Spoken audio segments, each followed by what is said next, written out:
new for you this morning. You have a chance to up your game when it comes to gardening. Have you ever wondered the best ways to maybe take care and plant a fruit tree? This is interesting. So we sent Carla out to give us all the details about how we can plant fruit trees, and you can learn yourself with some workshops coming up. Yeah, good morning to you ladies. Talk about being on this awesome property with so many fruit trees. You've got oranges, you've got lemons. Peaches, apricots, plums, apples, kumquats. Onions, you said, kale. You've got it all. There's things growing everywhere here. Greg is with the Urban Farm. Thanks for being with us this morning, Thanks Greg. for being here. We're talking about fruit trees and the do's and don'ts of planting those fruit trees.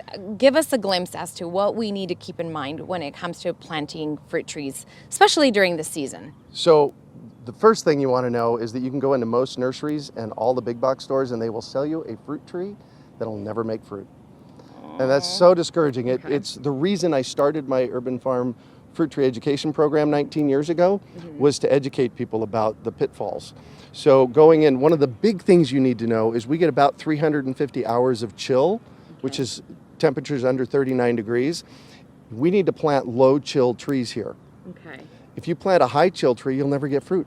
And I was in a nursery yesterday and saw a tree.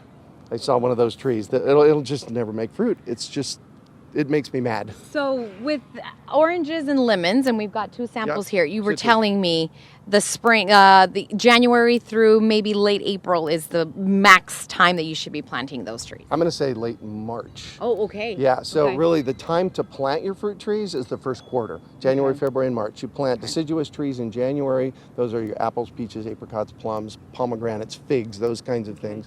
And you plant your citrus in late February, early March. And there's a whole bunch of reasons. If you come and take one of my classes, I cover those reasons. But after planting fruit trees in the valley for over 45 years, that's what I found works best. You were also mentioning so many of us plant our stuff in gravel, and who wants to grow in gravel? So the dirt makes a ginormous difference. It makes a huge difference. I give a class, both online and in person, called 3 Ways to Kill Your Fruit Trees. Okay. And one of the ways is to plant your fruit tree in a really hot microclimate. So gravel, dirt, organic matter, gravel, dirt, and block walls, that all makes it hotter. Our job is to cool things down. So one of the things that I suggest that people do is use mulch.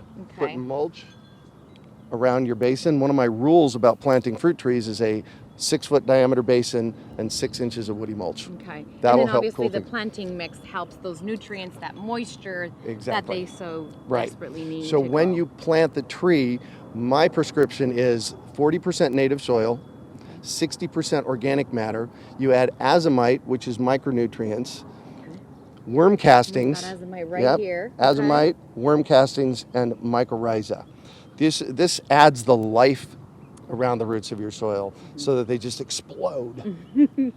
All right, and so water. Talk to us a little bit about water. Watering. So that's one of the other major ways that people kill their fruit trees. So you have a fruit tree planted and it looks a little bit droopy. Does it need water?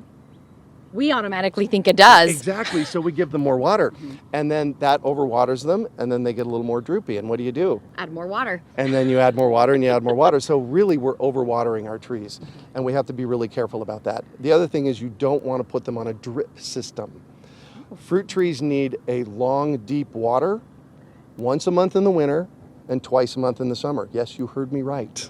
Okay, no dripping system. No drip system. Okay. No drip system. I think, it's because we live in the desert, and so we Right. think, like, we don't have enough water, so let's give it more water. It's the assumption. Exactly. But it's about educating ourselves.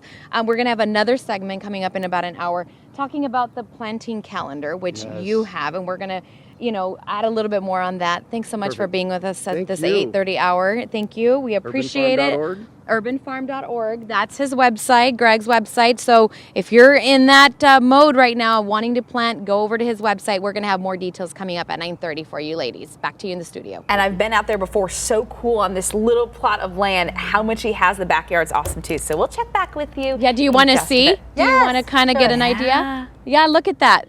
He's got oranges over there. What did you say was down here in this? There's lemons. Mandarin quats is you eat the whole thing. There's And the ground navel here? oranges. The Oh, ground and that green? is sweet potatoes. Sweet potatoes. Yum, yum, yum. And oranges and kale. All the Well, good there's no stuff. need for you to go to the grocery store. You got it all here. Well, I'm working on it. I'm a big believer if you're going to plant something, make it edible. Yeah. Thank you so much. Back to you, ladies. That is